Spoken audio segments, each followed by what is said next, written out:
So what happened after that? I guess it'd be nice. I guess it'd be right to to brief you guys a little bit on the events that followed.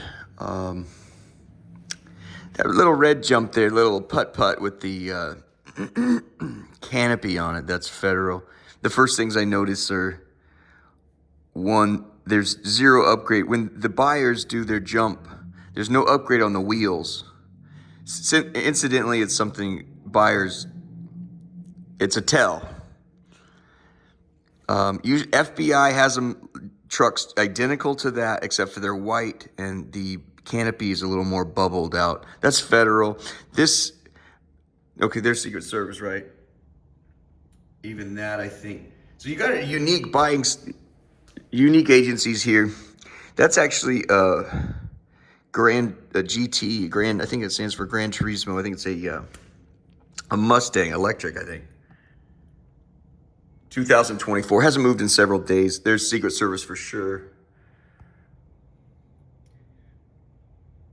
That's the 2025 jump I'm telling you about. Like, I love that one the best. By far and away, that's my favorite. These are all of these are under Homeland Security umbrella. All three of those vehicles right there.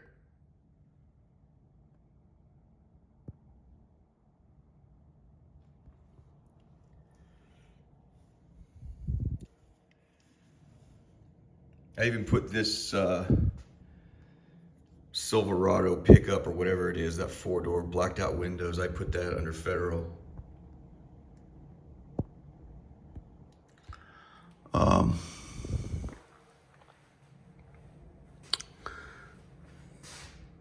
Anyway, so what happened in the following days were,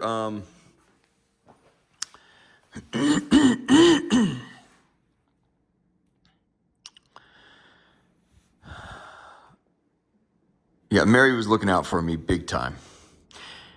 When I was rolled out of bed like that later, I said to you, I cannot tell you how much it means to me that you arranged it like that. She goes, in fact, I do know what it's like. That's what she said. In fact, I do know what it's like.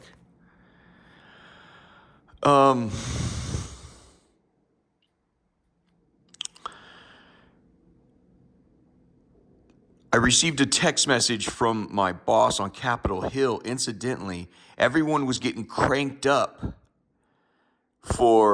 it was all hands on deck the next day for the State of the Union address. And I was a part of the extra hands team, right? And paradoxically, he sends me a message like the night before or something. He says, hey, we're overstaffed. More people showed up than we thought. You don't have to work the State of the Union address. That was Mary looking out for me. I didn't know they were going to show up to kill me. So the things I never let up. I just simply I never let up with Warpinski.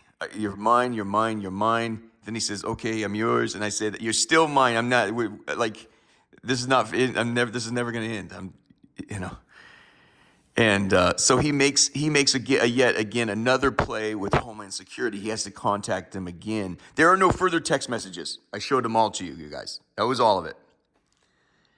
If there was an arrow pointing down, that was the very last text. What that one was, Laura was fucking with them, and she had pushed buttons, and there's nothing underneath that. Zero. He didn't say anything more. I didn't say anything more. So getting on the train, Navy Memorial, send them that picture, and I said, best. I think that was from Mary. He said, say best. I said, all right, best, but I received what I interpreted as an authentic message from my supervisor at the kitchen on Capitol Hill. That was an authentic exchange. Hey, we're actually overstaffed. Don't worry about coming in tomorrow. It's a huge kitchen. If you like working in kitchens, it's unbelievably beautiful. It's wonderful there. It's wonderful, man. And then, yeah, they're never going to weed out. The place belongs to the people, and you are the people. You can have bad attitudes or good attitudes. You can disagree. It's a place where people go to disagree. Many years ago, I'll tell you how there's an exchange in a shipping vessel or a fishing vessel 300 years ago, like 1700 and something, out in the middle of the sea. And it was a Scottish guy who was more informed than all the rest of them. One of them, this is a true thing. He went down in the Chronicles of Seafaring, and one guy says, he goes, he says, what is Parliament? And he catches two guys arguing about what Parliament is and how that governs. And the Scottish guy is far more, he goes, you don't know what Parliament is? Well, let me tell you. He goes, it's a bunch of people get around in a room and they all scream at the top of their lungs. And whoever, at the end of the day, whoever screams the longest and the loudest, well, that's your winner. You guys, that's where you go disagree. All right? Whoever screams the longest and the loudest, that's the winner. It's kind of an interesting. There's some truth in it. There's some truth in it, right? That's where you go to hell. It's a game, like Jesus says. It's Game of Thrones, like Game of Thrones, there all the time. And we found in that book, it says you have guidance for when if you're naive coming here, you have to understand these committees. Or like they say in that old 50s movie, it's like a knife fight, and there are no rules in a knife fight. That's where you go to fuck it out, man. And so you can have differing opinions. You could be all the colors of the rainbow. Get your fat ass down there. And it's a great place to work. I'm telling you, it's a fantastic, and there's a lot of streams. It's hard to get people down there to work, believe it or not. We get a lot of the homeless guys down there working, and it's fantastic work, and I'm telling you the truth. They're glad to have them. They're wonderful people, and those are good people to work. They're human. Anyway, and you want to know what it's like to get by security? Douchebags. First of all, they were defending Capitol Hill. They were trying to hand it to Trump's supporters. Can you just take it? So, we're trying to do our best to put on a pretense here. But let me tell you what it's like to get through when you're in my situation. I showed up I get through a temp agency sent over there, and I was real pumped to be there. I was real excited. I had no idea we're going to take the place. But I go to work. It's like they got cops covering everything, and they have a machine to scan you when you go into every entryway, right? And I didn't know what to do, so I go through the scanner, and they said two cops just kind of staring at me. So I said, hey, I don't know what else to do. I go, so I'm here to, I'm here to do dishes. I'll be a dishwasher here, and they don't want to know your story. They don't want to help. He's like, dude, we're just here to make sure you don't have any weapons. You don't have a bum. I don't know what to tell you. I said, okay, so I'll just go look for do whatever you have to do, man. I go, okay. So I just walk around, and that's when I came across Bernie Sanders' office. I took the picture, took the picture, walking around, finally found the dining room at the Senate office building. Yeah, run into chiefs of staff and all their aide-de-camps, and it's people coming and going all the time. They'll want you to believe they're locked it down. It's impossible to do. You have to have somebody, like I said, you want somebody to tie your shoes and do your dishes. Well, I was making $20 an hour out of the shelter. Anyway, and even when I go up to them and say, hey, I'm lost and I'm dangerous and I have no idea, they're like, get the fuck out of my way. We just scan you. You don't have bombs. Go play grab ass. We're not interested. I'm like, okay, I guess I'll go find a place to work on Capitol Hill now that I'm here. That's how it worked out, man. So the next day, every single time Warpinski thinks I'm going to let up, I have to counter and say, I'm flood the accelerator again, flood the throttle and let it. I'm coming harder now. Anyway, so then it was the next morning after the State of the Union address that I get what I would say were not authentic or organic phone calls from, as a courtesy to you guys, because you guys were so freaking good to me, and I believe you're a wonderful outfit. I'm not going to name who you are. I think you do a wonderful service finding work for people desperate to work. You know, you do a great job. They're up off of, let's just say in the Chinatown neighborhood, and they get you working at the ballpark, any one of the ballparks, Redskins, Audi Field where they play soccer, the Nats Stadium a block and a half down. $20 an hour, shovel popcorn and see people laugh and have a good time. You know, welcome to the baseball diamond. Root for the home team. Take out your apples, jacks, and peanut butter, whatever it is. It's just, I got phone calls, alarming phone calls from them, and they are desperate need. Please call us back. Please call us back. I knew immediately the federal government, the Homeland Security, had crashed their place. Within 30 minutes, I got the same sort of arrangement, phone calls and text messages from the people at the back of the Senate office building. Please call us back. Please call us back. It was obvious to me at that point they were crashing everywhere around town where they knew I would be. They then began calling my phone number. Jesus, to my great surprise, told me he wanted me to call him back, and I did.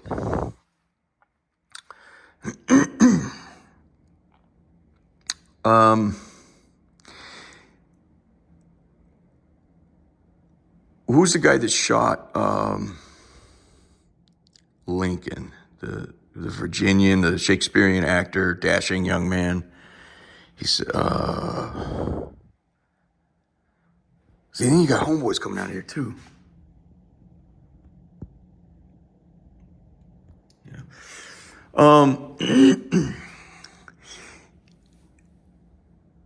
John Wilkes Booth.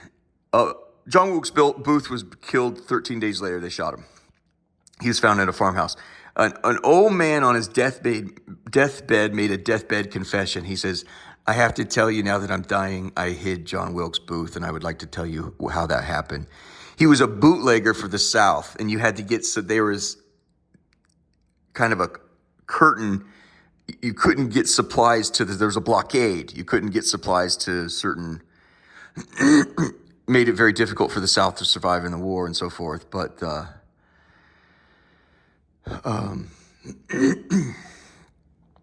it was a great bootlegger there that came across Booth on the side of the road, and the entire army of Army of the Potomac, all the United States military was looking for him. Look at this jump here. Now see, look at the window. Look at the window by the driver. See that? It has a tag on it. So there's several tags. One of those is a key, like a recognized, I think, going into just something I've noticed on the other ones. They have a, I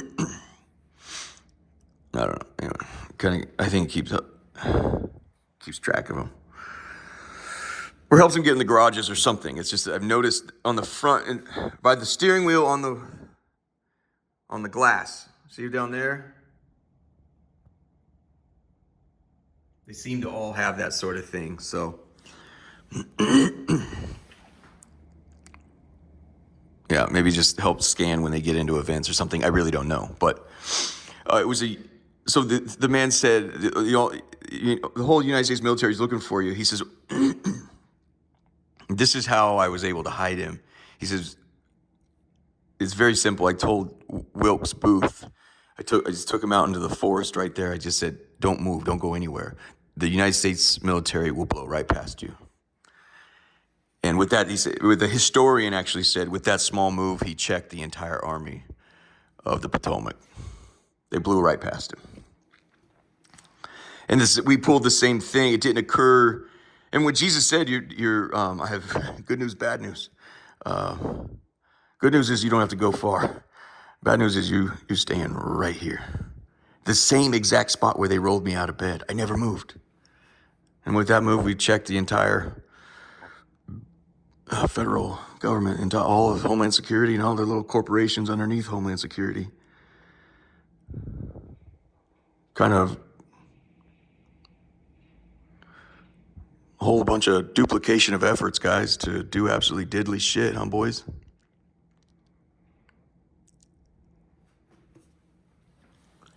Quintuplications. Maybe Maybe that's part of the problem. How many federal law enforcement agencies do you need? We didn't need Homeland Security. As the FBI. We're doing fine without them.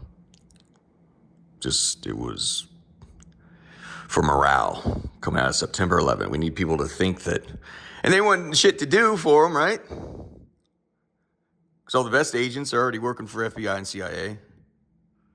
So we're like, well, let's start merging some shit. We'll move Coast Guard over to, and it'll make it look like we shrunk the DOD budget. We'll move Coast Guard over underneath Homeland Security.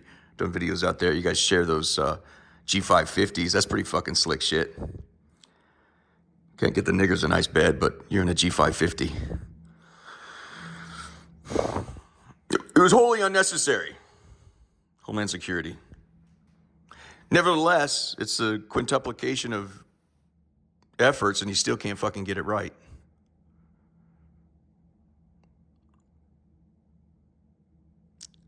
He says, you're staying right here. They never looked for me at the homeless shelter. I never went one night not staying there. Jesus even went so far as to have me call him back.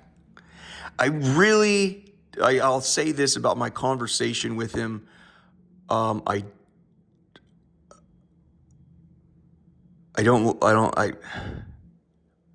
did not like the exchange. It was so he used a made up, it was clear in my mind it was a marshal. He represented himself. I'm from Capitol Hill Police Department. I don't believe that. He used a fake name, wouldn't give me a phone number. He did give me, and he says, no, this is a desk phone if you have to get a hold of me. I was going to fuck him up too. Honestly, I thought we were going to keep going.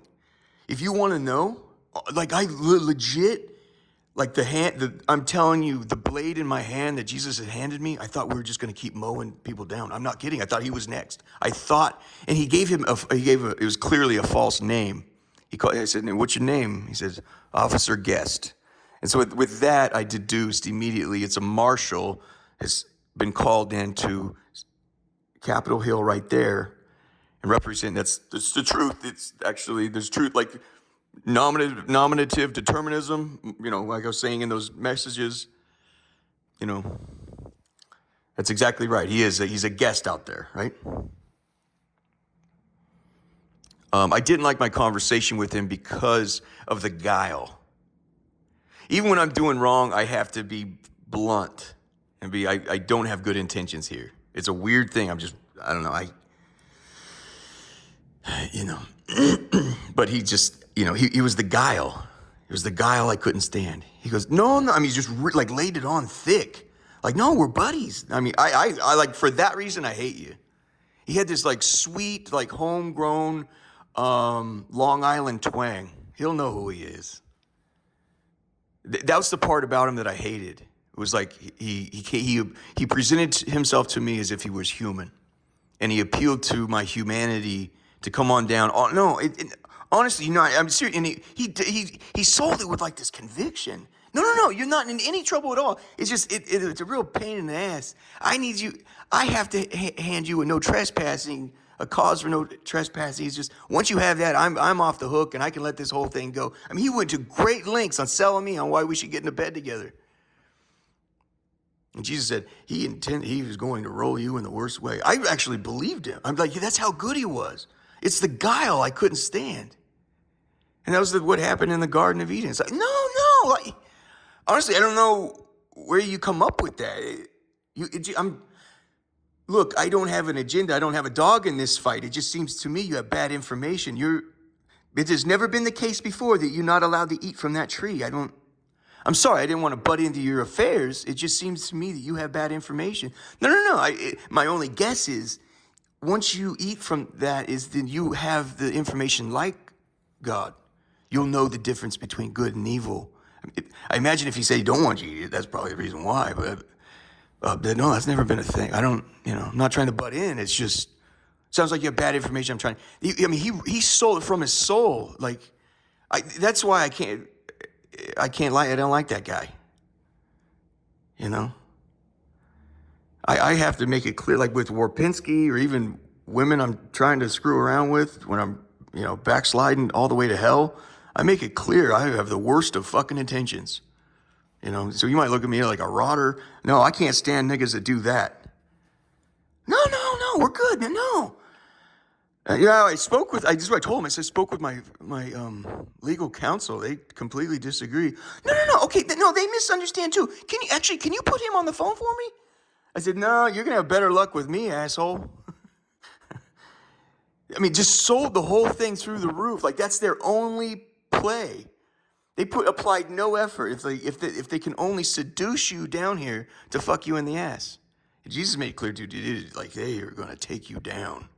But they need you to present yourself like a lamb to slaughter. They're not going any further than that.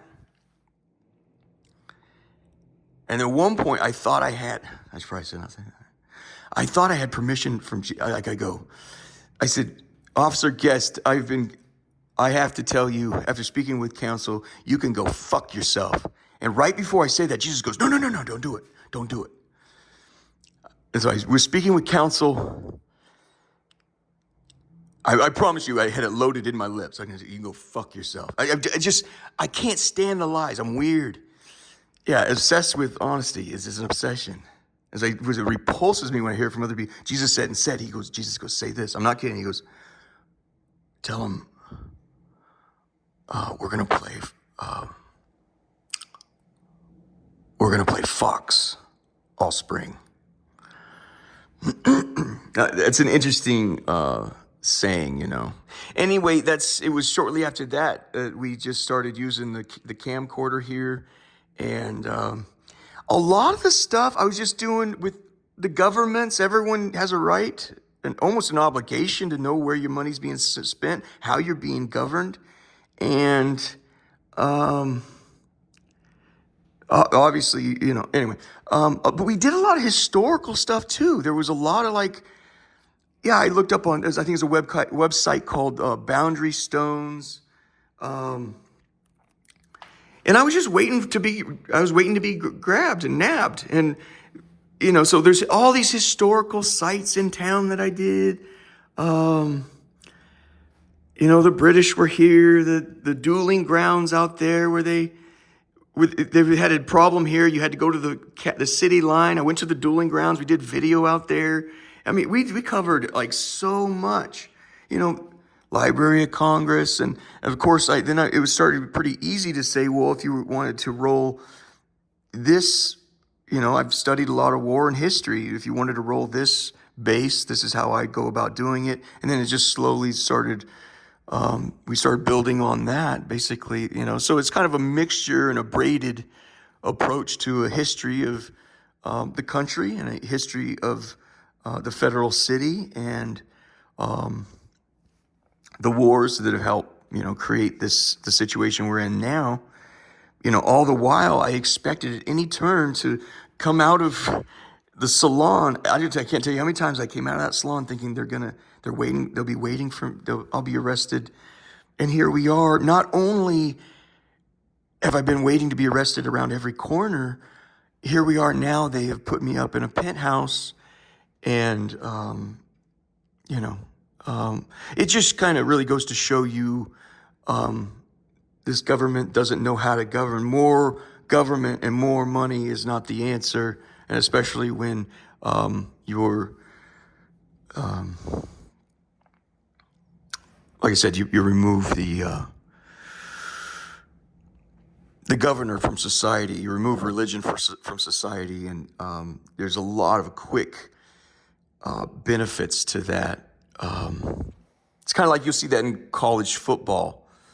You can run it real hot. You can run it dangerous, run it hot. You can get yourself some near-term national titles, and that's almost always worth it, except for you're almost guaranteed if you're running it hot like that, within 5 years you have an NCAA investigation, and then they're going to give you sanctions. So you have your near-term, maybe two or three national title game appearances. Now everyone wants to play for your team. It's easy to recruit, but within 3-4 years, the moment you get a letter of intent from notice of investigation from NCAA or whatever that alarms all your not only your boosters but your student athletes. You can do that, but then eventually, I think it was SMU, Southern Methodist University. I don't remember what it was, you guys. What was in the 80s? They got caught out doing all that shit, and they were given, I think, a 5-year ban or something. Which that is tantamount in that world. They call it, that's the death penalty, meaning you're screwed forever. And it's just incidental that this year, in the last couple of years, they just had a bowl game and they were a top 10 ranked team. But it takes you 30 years to come back from that, and that's what the chancellor in Germany was saying when they went unrestricted U-boat warfare. They unleashed the U-boats like that with no regard for anyone and everyone. They're running it in a Darwinian way. He says, I'm telling you, they just set us back 300 years.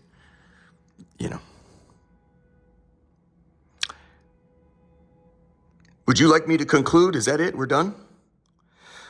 Okay, I think that covers everything for now. That brings us up somewhat up to date where we are, you guys. Merry Christmas and happy holidays. Thank you, Mother Mary.